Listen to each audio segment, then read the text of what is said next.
ရရှင်လုံးမိဘပြည်သူများမင်္ဂလာပါခင်ဗျာမင်္ဂလာပါတစ်ပင်အောက်မှာ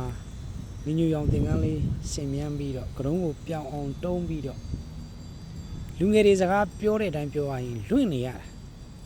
နော်တော်ကိုစိတ်ထဲမှာကျဉ်နှမိတယ်ပေါ့ဂုဏ်တော်ပွားတာဒါမှမဟုတ်မေတ္တာပွားတာဝိပဿနာပွားတာတခုမှမလုံနဲ့အောင်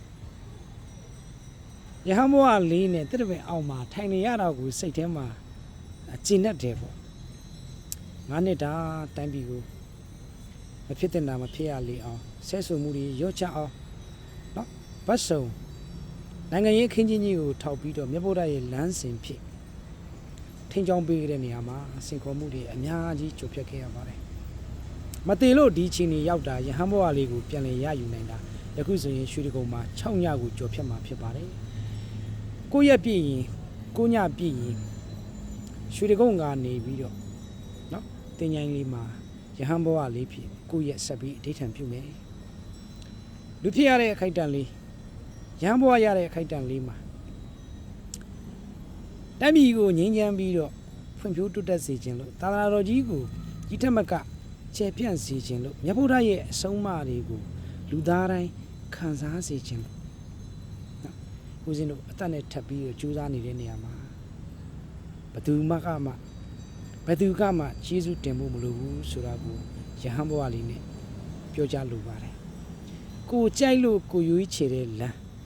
ဒုက္ခတွေကိုအရေးကြိုပြီးတောက်ပလိုက်မယ်တောက်လေးတောက်ခဲ့ပြီးပြီကြိုက်တဲ့ဒုက္ခလား